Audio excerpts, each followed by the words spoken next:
At Charity Charge, our mission is to power yours. Most banks and financial service providers weren't built for nonprofits. They don't understand your structure or how you operate. That's why we exist. We proudly serve more than 3,000 organizations across the U.S., offering tools built exclusively for the sector. From credit cards and expense management to bookkeeping and gift cards, every solution is designed to help you minimize operations and supercharge your impact. And we're more than just financial services. We're an educational community. We share resources every day on our podcast, blog, and webinars to help you stay informed, compliant, and empowered. Visit charitycharge.com to learn more and join the community. We're live here in our office for the Charity Charge Show. Paula, thank you so much for being here today. Oh, thank you so much for having me, Stephen. I'm excited to be with you. And I should formally introduce, today on our episode, we have Paula Bakaitis, who is the CEO of Girl Scouts of Central Texas. Yes. It's pretty cool. We were chatting a little bit when we first got in here. I really appreciate you being as we've had our relaunch and published about 50 episodes since we put a pause on the Charity Charge show, we're now doing it in person with you here. So this is really cool. Yeah, we're only 15 minutes up the road. So it seemed like kind of silly to do it on the phone. Yeah, for sure. Yeah. I appreciate you being here. First, I'm very familiar as a fan of Girl Scouts, knowing about the cookies, right? Growing up on them. You brought, since we have some cameras, you were kind enough to bring some cookies here. We have the classic Thin Mints. Yes, that's awesome. That's the biggest seller in the US. And you told us a new trick about them. Are you able to share it? Yeah, well, you can use a Thin Mint. They're porous enough you can use them as a straw. So if you bite both ends, like take a little bite off each end, you can, drink different things through a Thin Mint. Milk, if you're so inclined, or maybe if you're whiskey. Adults, whiskey. Yeah, I said it first. I haven't tried it yet. You told me. But what do we have here? Okay, this is the newest cookie. Will be available in Central Texas and really around the country in early 2026. It's the Explore More, and it is a Rocky Road ice cream inspired cookie. Love this. It's good. It's cool. it's not too sweet, which I like. It's like a chocolate sandwich cookie. Uh-huh. But the new cookies are exciting because all of our Girl Scouts, it's a new product that people get excited about, and so the Girl Scouts enjoy selling a new cookie. Now I'm seeing this. These are my actual favorites. The caramel delights. Yes. Yeah. Yes. And I like these ones. I actually like keeping in the freezer. So they are good. That caramel gets good in the freezer. Yeah, definitely. Yes, Alex for likes sure. That is the second most popular cookie in the U.S. Period. Well, no. So among the Girl Scout line, Got it. But we are the largest selling cookie behind an Oreo, I believe. There may be one other cookie in front of us, and Girl Scout cookies are only available for a portion of the year. So it's kind of interesting that we almost beat the Oreo. As I was preparing for our interview, again, I was about Girl Scouts just from when I see it throughout, times of the year when you're selling cookies, grown up buying them, or my dad would come home with them, when we were young kids and all of that. But as I started to do more research, it's just pretty cool the fact that one, you've been able to make here in Central Texas. You're serving over 12,000 members. Yes. Which is really cool. Yes. And I thought what we would talk about a little bit today, beyond the cookies and kind of maybe there's 4 areas where you break it down: STEM, outdoors, life skills, entrepreneurship. Yep. So maybe we can start about the cookies, but in the entrepreneurship path. But then I want to really focus on sharing with our audience the other pillars that really, what goes on outside of just the public view of people seeing the opportunity to be able to buy these amazing cookies. Yes.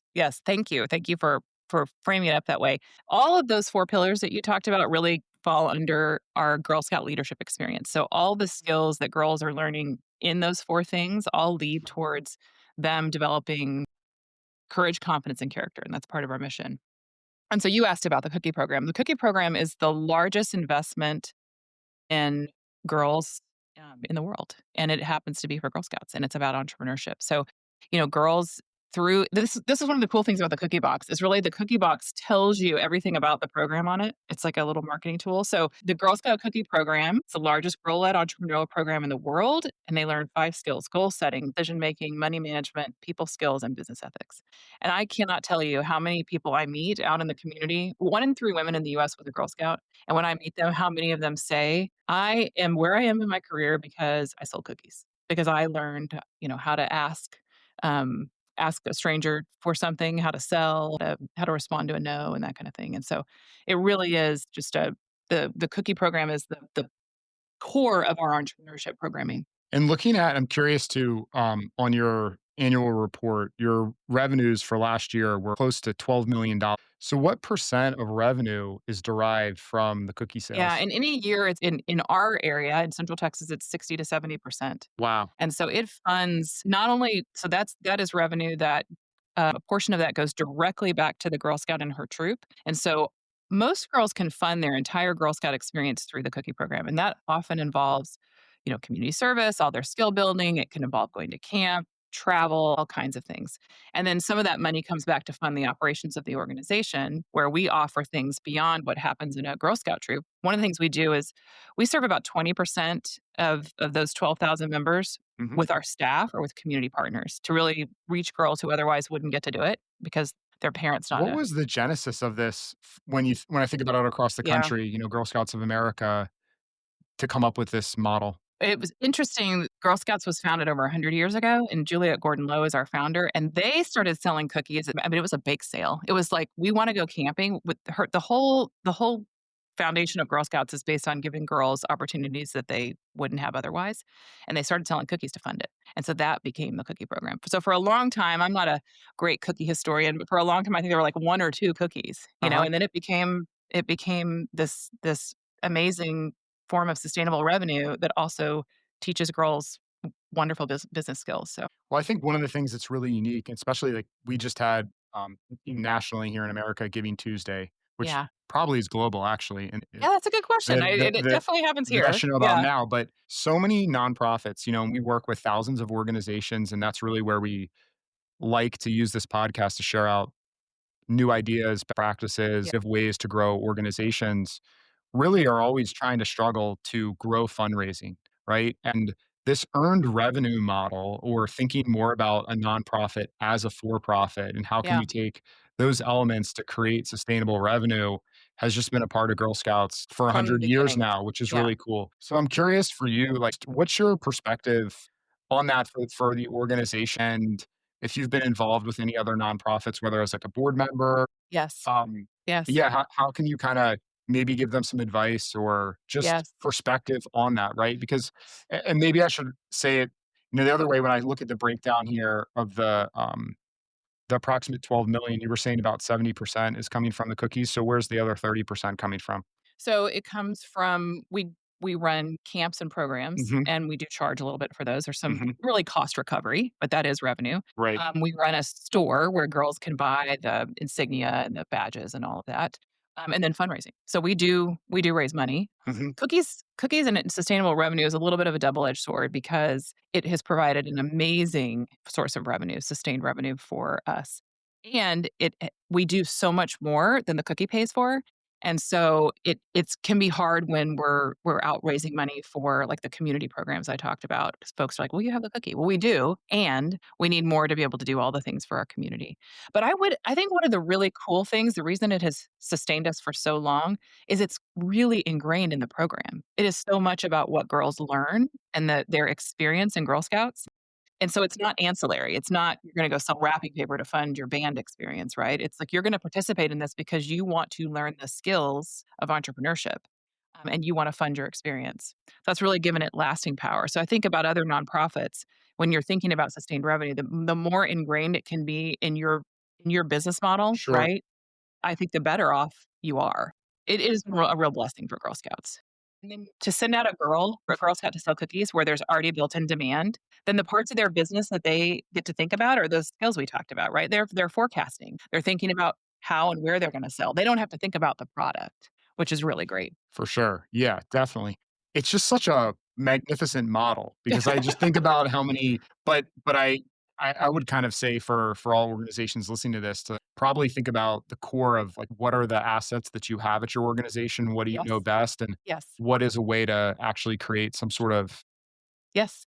product, perhaps, right? Yes. That's We're grappling right now with similar. We run camps, and Mhm. camps are amazing. They give girls such great outdoor experiences. They're disconnected from their device. They're able to take risks in safe places, and at the same time, those camps aren't used year round. And so we've thought a lot about how do we make use of those assets towards the mission. And one is we're trying to make the camps as accessible as possible so that on the weekends they're used by Girl Scouts. But we're thinking, what is the next? How do we get it used Monday through Thursday, right? These amazing spaces that we have. And so we're grappling with that, but just in a different area too. And that's kind of a national Girl Scout challenge. I'm curious with something you said there. I'm on the board of the school that I grew up going to, that I went from Hmm. first to 12th grade. It's in Maryland, McDonough School. My sister in law is a teacher there. My two nephews and niece are students there as well. And so we had our quarterly board meeting yesterday. And a lot of the things that they were talking about is what is the school doing basically to adapt to kids today, and then Yes. AI, cell phones, everything else that's going on that's different Yes. from when we went to school, right? So I'm curious, you've been CEO for since 2018. What things are you noticing about kids that are different, how it relates to society? And then if there's any more things you can share on, because I think the idea of putting the phone away, getting outdoors is awesome. And I'm happy to go back and kind of, if you have any clarification as I ramble on with this question, what's kind of fascinating is I don't want to call it a juxtaposition because I think you're finding a way to complement it, but you have STEM, you have outdoors, entrepreneurship, life skills, but you figured out a model to merge those four pillars together. Yeah. There's a common there's a lot there that you asked. So I'll start at the end. Sure. There's a common platform of learning across those four pillars that we have just doubled down on. And our national research search supports it. It's very girl focused, and each thing that they're learning has several components that end with some taking action. So there's, the sort of learning, the connecting it to other contextual things, and the taking action. And so whether you're learning something in robotics, right, that might be very technology focused, or whether you're learning a life skill about, how to change a tire or some other adulting aspect, with everyone you're thinking about, how does this fit into my community? How am I taking action at this thing? And so that kind of brings everything together. But then we do look for opportunities to really find the cool intersections among those things. So, like, for example, one of our camps, we do Samsung sponsors a STEM challenge, and it's an outdoor, almost like kind of a charrette, where in a single day, girls will compete in teams in 3 different challenges. And like this last year, it was a survival challenge. So one of the things they had to do was build something that, they had to build a boat that floated, using a fixed set of materials. They had to build a water filtration. And so they're in the outdoors, they're in nature and appreciating nature while they're doing engineering. So it's really those places that we look for things that really inspire kids. And I can't oh, you asked about, like, what had changed. You And know I'm curious Yeah, go for ahead. that, what you just said there. I mean, I think of there's so many of those. I mean, whether it's Survivor or Naked and Yes, Afraid or yes, like these shows, I watch. I'm like, I don't know that I want to actually be on that show, but it does seem like a lot of fun if I could just do it yes. for a day, not 30 It days or this weeks or something. Totally, and That's this really cool, and it's a great thread that you point out there, where you are outdoors, but you're actually having to yeah, figure out engineering and other aspects of yes. STEM to actually survive. Yeah, it's the girls really there's a lot of storytelling around Yeah. it, right? So, like, you're this last one, they were at camp, but camp was Hmm. being surrounded by water, and, how do they escape? And so there's a lot of narrative to it that Hmm. excites the That's kids. Yeah, it's so fascinating. I'll reframe my question now with a little bit of that context, which was, or kind of the first part of what I was asking. When you think about you've been in for 7 or 8 Yeah, years now, leading Girl Scouts of Central Texas, and there has been a lot of changes in technology, right? And so I think that one of the things that I'm learning more is I'm understanding more about the model of Girl Scouts of Central Texas beyond the cookie yeah, side of it, are all the life skills and ways that you're more holistically yeah, helping young women, develop all of these school skills. So what I'm curious is, as you've seen over the past 7 or 8 years, technology is changing. How are you all adapting, and also kind of from like a little bit of advice to parents, right? yeah, That maybe are learning about this for the first time and have known about the brand but didn't know that it could benefit their daughter. yeah. What you like, basically, what's your message to parents? Yeah. It's interesting. All the research we did a big national research study 2 years ago. And, this is the number one thing. This and mental health are the number one things parents are concerned about right now Mhm. for their girls. And so when we think about technology, we've taken a very intentional stance on there's some analog and there's some digital, but the analog time is really important. So in all that skill building that I talked about among the four pillars, some of it is completely disconnected. Like there's no technology involved. And some of it has technology, but there's a space for both. And then we've really leaned heavy because of the research into phone free spaces in camps and in the outdoors. I mean, there's all of the research shows just every day there's more and more and more about how important that time is. And so then we help our troop leaders too set up, give them tools to set up the time that they spend with the Girl Scouts and being phone free. We also provide, I mean, we have a lot of now, we have badge work that is about online safety. It's about cybersecurity. And so just recognizing that is where kids are, right? We have to really meet them there today. We also have skill building around AI and around robotics and around things that kids want to learn or they need to learn for the workplace. So it's kind of embracing that tension. But And your model, I mean, approximately how many other there's Girl Scouts of America. Please correct me if I'm yeah, yeah. wrong, right? You're operating Girl Scouts of Central Texas. There's Approximately how many other what do you refer to yourselves as when you're in Yeah, your we're local? councils. So Girl Scouts of the USA is the national organization. We're Mhm, federated, and there are 110 Girl Scout councils that cover every county in the United mhm. States. And we work with a lot of models that are that way, national, but Yeah, we're also maybe working with the different chapters or local groups or councils, whatever terminology right. that they're using. Kind of shifting the conversation a little bit to that model. What is sort of the best practices and the feedback loop from Yes. sometimes a lot of it's top down of like what the curriculum needs to be. One of the things that I've been so moved about and have found so interesting being at Charity Charge now. I mean, I started it, over 10 years ago, is just seeing the how critical it is for organizations that are in their communities because they know the Yeah. challenges best. They know how to serve that population, right? So Yes. I'm curious, um, what that's like, how potentially you share best practices Yes. and sort of like how Yeah. the whole model works. One, I think the model is really strong. We're nationally, we have scale and around many things, and then we are locally relevant. And so, like the Samsung STEM Challenge, Central Texas has that. Nobody else does, right? I mean, there's, Mhm. there's a lot of programming that we do because of who our communities are and how we show up. But we're in a time of really ambitious transformation in Girl Scouts.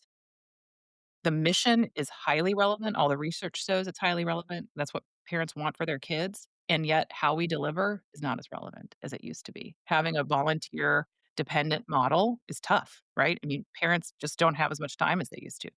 And so nationally, what we're looking to do, that transformation is happening nationally. And so what's really cool right now is our national organization, who doesn't deliver directly, right? They're the umbrella of program and back office and things. They are helping fund innovation out in councils to pilot things because they recognize they can't do that, right? So they're going Mhm. to lift up best practices, innovate nationally, and then we can sign up and say, I want to pilot that thing. And that might come with resources. It might come with money. It might Mhm. comes with guidance, and then we provide data back. And so that's the loop of innovation that we're creating in the Girl Scout movement to try to really evolve. There's different committee structures. I sit on some committees nationally so that we're connected and our staff sits on committees. And so there's a big ecosystem of how we share. And then even within the Texas, there's 7 Texas councils. We meet regularly. I mean, so we do a lot of things because Texas is, very unique. Well, And somewhat proud. unique in certain ways, and we do things together Mhm. and share resources and those kinds of things. How do you define Central Texas? We're 46 counties around Austin, so we go west as far as San Angelo, north as far as Stephenville, which is north of Waco, kind of down the 35 corridor to San Marcos, and then east over to Bryan College Station, and kind of all around there. Got So it. As a leader for, wh- am I doing the math, 7 to 8 years now? yeah, You mentioned the volunteer model, but you also have many full-time employees. yes, Approximately how we have many? about 75 full time employees. Wow, that's pretty Yeah. incredible. A lot of someone at some point is going to call me out on the exact percentage, but something like 95% of nonprofits are under $1 million in revenue, right? And these are local Yeah. organizations that do know the issues that they're solving best. But they're oftentimes, being run with 1 to 3 full-time employees, right? Yes. Sometimes they're also maybe all volunteer or, and all board Yes. led, right? So I'm just curious, like from your perspective, you're leading a much, much larger organization in revenue and employees than 95% of other nonprofits. What are some of the challenges that you've experienced doing that? I mean, having to having to manage 75 employees, what's that like? Um, I mean, our staff is amazing, but maintaining a culture across 46 counties can be tough, just like any organization that is Mhm, distributed somewhat. But we've spent a lot of time very intentionally creating a place that people want to work and that employees are engaged. I will say the hardest thing about the Girl Scout model in a distributed geography is how different the communities are and mhm. what the community needs are. And so we have an office in San Angelo and we have multiple staff members who are there, and they know that community well. And they have a very different Girl Scouting looks very different there than it does in Austin, and it looks different in Morgan College Station, it looks different in Waco. So managing across all of that has probably been one of the biggest challenges. And then there's, perception about are they getting the same thing we're getting? And is there equity and is there fairness in the Girl Scout model? Anyway, I mean, I think that's kind of the largest challenge. Mhm. There's also the, like, I care about what happens in my community, and so if I'm a donor, right, I don't really wanna give to the office in Austin when I care about what's happening in Waco or Killeen and so, just managing through that. And do you have the ability for people to be able to donate directly to yours, or how do We you have some ability. work? I mean, I'm sure you talk to, when you talk to nonprofits, restricted donations and, Sure. we're always looking for unrestricted funds that allow us to be as nimble and flexible as possible. But we definitely have some ability for folks to direct their funds to either their community or their passion, if that's Mhm. camps, for example. We do get a lot of folks who really care about camp and they fund their donations there. Coming back to the size of your organization, and I want you to share some of your experience on the leadership side. I also think for a lot of people that are listening to this, if it's them and a couple other employees and a board at their nonprofit, to hear an organization 75 employees, that just I know. seems like such a crazy concept, right? Yeah. So how do you set up the structure of that, right? I mean, you can't, as a leader, how have you grown to be able to run a thriving organization? Yeah. You have a lot of people. Do you have different, like a leadership team that you work with, and then they're responsible for different things? Like, how's the Yeah. kind of the dynamic Yes. for that? We have, like I said, we've spent a lot of time really trying to hone in on the right structure, and there's a couple things that play into it. Of course, there's the functional nature of what we do and how we deliver what we deliver. And then there's also that regional nature of it. And so the organization, as it's really sat for the last couple of years, we have a very strong, executive team, and they have multiple departments that we're somewhat hierarchical and yet somewhat flat, relatively speaking. But it is. I think that the challenge is staying close enough to what's happening on the front lines. This is like any organization, right? Like really not getting so removed at the executive level that we can't hear what's happening. So there's a lot of things that we've done to be. We do skip level meetings. Everybody does them. Every manager meets with their direct reports once a year. We've done that for 3 or 4 years. We do. We do regularly assess employees. We do the Gallup survey every year. There's just some of the best practices in that are for profit, nonprofit that we do to really take a pulse on where things are. Mhm. But I will say, I mean, just as a leader, getting the right people in the seats, that was my first 3 or 4 years of the it took a long time. And that's a constant thing. Approximately how long had the prior CEO been They running were the there organization? 5 years, and they did a major transformation. There was a little bit of it's sort of a dumpster fire when they started. Financially, things weren't as stable. The Girl Scout movement in the 2007, 2008 timeframe went from 330 councils to 110, and that was a top-down decision that was hard. It was really that Mhm. change was hard for a lot of people, and so there was still a lot of work in bringing we were 4 or 5 councils before, and so bringing all those together, so my predecessor spent a ton of time just sort of stabilizing things. So when I started, luckily, things were fairly stable. There weren't any big, no huge crises to Mhm. to take on. So it's a lot about growing from there. But then, of course, the pandemic. Sure. Talk about that. What Yeah. how did that affect the organization? And then what were some things potentially that you did Yeah. to innovate through that? I mean, being an organization where our model is all about people being together. So it's either you're together in a troop, you're Sure. together in a school, you're together, all of our programs are in person, right? We just like everybody, we had, and all of our work was together. I remember one of my staff members, we had never done any virtual work Hmm. and was like, I had never taken their computer home. I was like, is my computer going to work at home? I was like, it will work. Like you can plug it in. That's where we were. And so adapting very quickly to virtual for our program delivery, providing troop support for that so that troops could still meet, that was a real challenge because we just didn't have that infrastructure set up.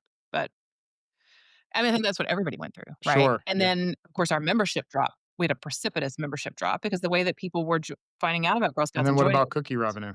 Oh my gosh, I cannot tell you one of the things I'm so thankful for is that our cookie program goes from mid January through the end of February. So in Hmm. 2020, we had just finished that cookie program. Excellent. So we basically had a whole nother year to kind of adapt, and the communities adapted, but councils who were just starting their cookie program in mid March 2020 had a really rough time. And that's had major downstream ripple effects for our partners who bake the cookies. It was very disruptive. Coming back to the leadership side, another big theme that I hear from individuals running organizations are, to be candid, their challenges around the board, right? Yeah. And I can't think. Also, when I think Mhm. of the structure and some of the just fundamental differences between a for-profit and a nonprofit, it's the concept of there's no shareholders and how much power the board has Yeah. of a nonprofit, Yes. both in hiring and firing of the CEO, and then also just their fiduciary responsibility to Mhm. the organization, right? Mhm. So I've met a lot of individuals that have come in to become an executive director, but they've basically inherited not only employees that maybe there could be some underperformers that they need to figure out how can they coach them up or, you know, find a better fit for them and for the Yeah. organization, but then also board members, right? That there's this weird dynamic and tension, but they look at it and they go, wow, I've got, if I have 7 board members, I've got 4 that are rock stars, but these other 3, they don't show up, in all the ways that I Yeah. need them to do. They're creating mission creep. They're not, fundraising effectively, and helping us meet our goals. What kind of challenges do you feel either comfortable publicly speaking about or Mhm. just in general, like kind of advice to someone that's Yes. stepped in, really passionate about an organization. They are the executive director or CEO, but their board is just dysfunctional. Man, that board partnership is so critical. So the amount of time my advice is if you step into something that's dysfunctional, you need to very quickly try to get function. So that's, find allies, really try to meet with everybody individually, understand where everyone sits, and find out who really can help with that transformation kind of from the inside out on the board. I did not. I stepped into a pretty well functioning board, which is great. But I think the other thing that's so important is understanding what's happening strategically in the organization and that you have the right board members for what's happening at that point in time. And that changes. And so you really have to be thoughtful about evaluating where you are as an organization and do you have the people you need to really help guide you? Either strategic guidance for us, we are going to start a fundraising campaign in the next year and thinking about do we have the right folks on our board that have that experience and who do we need? And, um, you know, 2 years ago, we were really thinking about property and real estate a whole lot. Do we have the right folks to help guide us there? So just having the processes in place to be very thoughtful about it. The other thing that I may have learned the hard way is we didn't have a lot of process about the board and board succession and board development. And that's something that I think we've learned. We are now in the process of putting more standards in place about how the board operates. And I think it's going to help us going forward. There, thank you for sharing that. I'm curious too, when we were talking about a little bit of the changes, of course, things like mental health have always been from a human civilization, always important and always maybe overlooked. How do you think about that for your staff? Yeah. What are things like if here, for example, we took about, let's see, over a year ago, I found out about TM, Transcendental Meditation, Mhm. which I practice now regularly. My wife and I went to a instructor here, Yeah. someone a part that's officially a part. It's a nonprofit, actually, TM.org. Anyway, and then I sent all of our employees have had training there as well too. And obviously we do other things, but like that, I just thought, hey, here's a tool if Yeah. I can give to them and it's there for them if they want to use it, to be able to practice on their own. Yeah. I'm just curious, how do you think about that for your own Yeah. employees? Not just obviously the girls that you're serving? Sure.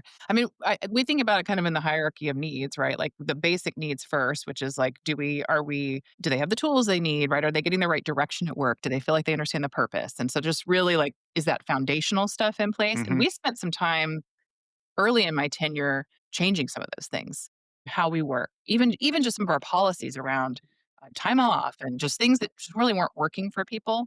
And so I think you got to kind of look at your maturity. Like I think transcendental meditation is like kind of tip of the Yeah. You're right. familiar with it? I mean, I know of it. I have Okay, not cool. practiced No, transcendental. that's awesome. Yeah. And I so learned about it by watching interview. Jerry Seinfeld was getting interviewed and he's been to the 70s. really, Yeah. And I'm like, and he was just saying, he was asked, he was actually emphatic to the interviewer saying his three lessons for life or advice or whatever to anyone was coffee, lift weights, and TM. so I think I need to try some transcendental Yeah. meditation. I do coffee and lift weights, so got to get Jerry Seinfeld's number three. Yeah. We definitely look for things that aren't so. It probably won't surprise you that many of our staff are women, and so some of the things that they really value are the flexibility in the workday, and Hmm. that's not unique to women, but that does help. For we have a lot of parents, and Hmm. um, they value that flexible time. They value the hybrid work, and so we've really focused on some of the things that our staff tells us are really important. We also I mean, we value the same things that so many people who work for us are there because they believe in the Girl Scout mission. And so the things about Girl Scouts, being in the outdoors, and so we do offer a lot of those kinds of things so that um, people get to kind of experience the things that they want to that have meaning in their life. Anyway, Awesome. yeah, How I know that you were mentioning, right after this, you're going to be interviewing someone yes, for job, what I imagine a job, a role at the organization. yeah, Can you walk us through, and kind of in the perspective of giving advice to other organizations, and again, knowing that you're a much larger organization than yeah, the vast percent out there, what's your process yeah. in towards doing that? And then what are you looking for in candidates? Sure. It starts with kind of some of the basics is like, do we have the role defined well? We have a great HR team who's brought our level of maturity way up in terms of job descriptions. And that seems so basic, but it's like really I starting learned with, this the hard way here. yeah, I mean, Yeah. and I bootstrapped this, and every time I would run into someone that I thought was, like, interesting or I was like, "Cool, do you wanna work here?" yeah, And then you find out, like, 6 months yeah, later, like, they might have all the skills in that area, but it actually doesn't map to the yes, focus that we have and what we need. yes. It seems so basic, It but does seem so yes, basic, but yes. I think it's really important that you get that foundational stuff right. Mhm, And we also we have some practices. We want to attract and recruit people who represent our communities, and so mhm, we think a lot about how do we do that well. How do we get a diverse pool of applicants? And then our HR team, we have a team of two, and they support. We do have some kind of standards for how we bring people through the process. I'm interviewing today for a major gifts director, so that's a fundraising. That person won't report directly to me, so I'm kind of the last mhm, on the trail. And um, our team has done. We often will do kind of practicum interviews too, where depending on what the role is, like if they're so for example, if they're a program person, it might be like design a girl experience, right? So there's a little bit of applied mhm. part of the job interview. We also were really clear about what our culture is, how it's a little bit aspirational, our definition of culture, but we want people to understand what it's like to work there, and we communicate that throughout the recruiting process. And so we're trying to understand, is this a place that somebody can be successful there and add to the culture? I mean, I think it's fairly standard. It's interesting. I am so fortunate. I feel like I should knock on wood. I have not had to hire a direct staff member for 3 years. So Wow. I have not like this. I'll do these interviews Mhm, occasionally, but my team has been so stable, which I just feel so fortunate for that I haven't had to do a lot of interviewing lately, mhm. which is great. But that was really about finding really strong team members and then keeping them engaged and letting their jobs evolve too as we've evolved. And um, anyway, that's a kind of ongoing. That's what being a leader is, right? I mean, creating places, opportunities for people to do their best towards the mission. Awesome. Awesome. What as you get in towards, the holiday season here, what, our company does every quarter, we have essentially, a leadership and we're thinking about the quarter ahead and Yeah. reflecting on the mission and kind of getting the Yeah. focus right. And then as the end of the year, we have our annual meeting, right, to think about 2026. So it's a Yeah. very cyclical, very kind of normal thing. Does your org, maybe you're on different fiscal year, like Yeah. fiscal versus calendar or whatnot, but are there any special things that you all are doing from a strategic perspective when you get into December? We can, if we can go maybe a little bit deeper there to just from the context of other nonprofits that are listening to this and Sure, maybe sure. have a moment here to reflect. Our planning cycle is our fiscal year starts October 1. So we are the December isn't as meaningful to us Got as it. it is on a calendar year. But September is. And so like our September, well, actually really it starts. Our planning cycle starts way back, right? So we're budgeting, we have a 3-year strategic plan that we're updating every year with our board. It's not even nimble enough, right? But we're doing a lot of planning starting in January for the next year. And then we're doing budgeting and goal setting in the spring, early summer timeframe, and then the budget's approved by the board in September. So what we did just do yesterday is we had an all staff meeting, all hands, everybody Hmm. came to Austin. And we're at a point now where we're saying, okay, remember, this is our Vision 2030, which is from the national organization. These are our aspirations. These are our goals for the year. This is our plan for the year. Here's where we are, right? Just reminding everybody again. We did a thing in May where I had everybody it wasn't transcendental meditation, but it was like a close your eyes. Sure. We're sitting here a year from now. These are the things that you all have said we're doing, right? This is our plan. It's not our hope. This is our plan. So just yesterday was reminding everybody, this is our plan. And like all those things that we said we are doing, we're doing a lot of them, you know? And so just keeping everybody focused on that. And we have a, fairly mature-ish operating system of every quarter relooking at our goals as a group of managers. We're doing every week we're looking at like our top KPIs with our leadership team. So all of that has kind of come a long way in terms of keeping us focused on where we are. Our big end of the year is fundraising, mostly because so many people expect it. With Giving Tuesday, Hmm. people are wanting to figure out where they're giving, how they want to Yeah. direct their giving by the end of the year. So we What's do we do that. what's your perspective? Because on the let's call it like the $1 million and less in revenue organizations, I think about movements like Giving Tuesday. I think about obviously the giving days like locally Yeah. here. We have I live here, I give here, but that model has grown to be all around, the Yeah. country, different communities doing that. Um, what's your perspective? Do you like playing a part of those, or does that almost in a way like distract Yeah. from I your mission? I really like them for smaller nonprofits because I think it does give so many small nonprofits a platform, right? And an opportunity to really grab new constituents, grab new donors. We have sort of said we want to show up there because for the people that look for us, we want to be there. We don't use it though to drive a lot of Hmm. our activity, just because we have campaigns that we're doing outside of that, but we don't want to not be there. Got it. And what is there anything that you would be doing different this year from a fundraising perspective? Right now, there's not really, but next year and thinking about going into a campaign where we're raising for Hmm. camps or we're raising for some of our programs, it will look very different, being in a large campaign. And we've been ramping up for that for a year. It's been a lot of I did not come from a nonprofit background, Hmm. and so I have not been part of a big capital campaign before. It's all new. So we have some partners helping us, but it's been a lot of work, a lot Awesome. of prep. And what do you think would be different? I mean, you're looking to pull in more corporate supporters or Yeah, foundations? I mean, so all of that, Hmm. yes, and really telling our story differently because we're raising for different things. It's Hmm. not our annual operating fund. It's really about how we transform some of our spaces. One, to help more girls get in the outdoors. So there's a Hmm. big lean into that. And how do we create those accessible spaces? So um, we have a big dream around we have 12 acres right here off 35 at Breaker is activating a lot of that outdoor space for very cool outdoor activities for kids. Awesome. And so there's just a lot of fun things there. So it's just really going to be about talking about what we're doing differently and going after a new set of folks for sure. And then going back to some of our longtime supporters with just different levels of asks. Got it. To round out the interview, I know starting it, we talked about the 4 pillars, talked about a little bit of history going back Hmm. 100 plus years ago of the model starting as a bake sale to becoming what it is today to driving 70% of Yeah. your revenue through this Yeah. earned model. I'm just curious and I'm putting you on the spot, maybe the whole thing is because we didn't rehearse any of these questions. But how would you like to just round out the interview and what would you like to leave people with just to as Yeah. a takeaway for Girl Scouts of Central Texas and then obviously how they can get involved Sure. in obviously it sounds like a variety of ways in supporting Yeah. your mission or getting Well, there? I Yeah. appreciate you asking and like kind of bookending. I do think what's interesting is so many people know us for this, for the Mhm. cookie. And what I would love for people to think about is this is one C, right? Our mission is three other C's, which is courage, confidence, and character. We are creating leaders for the future. Texas right now, I think is 42nd in terms of overall girl well-being among the 50 states in the United States. We need to do better around the girls and women in this state.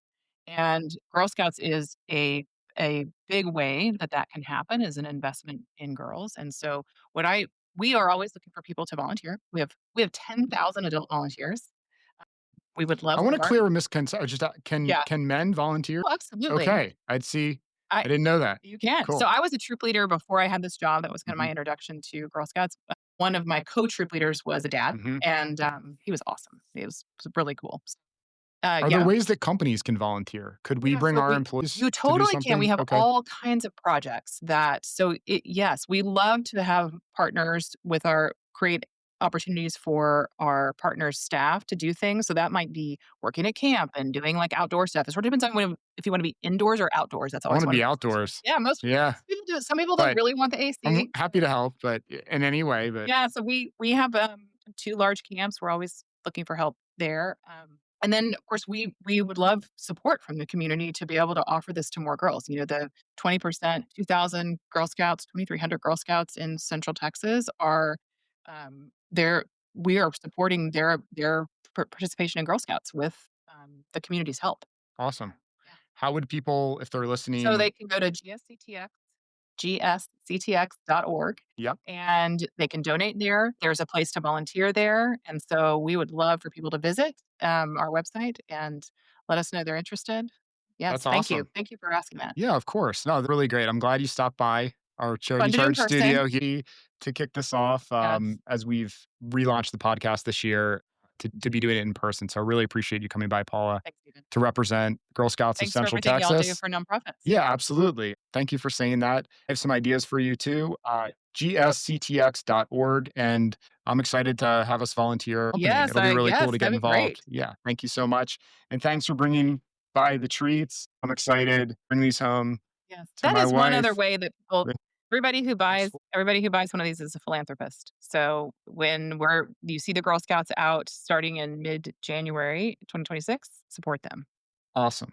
Thank you so much, Paula. Thank you for everyone who continues to listen to our show. I want to say I really appreciate your support. I was tuning in yesterday on Spotify. I opened the app and they do every year the Spotify Wrapped, and it shows you your top artists and top podcasts and whatnot. And I thought there's got to be one person out there that it was their top podcast. So Yes. if you are that person, please reach out to us. We have a special gift for you. But thank you so much for everyone for tuning in.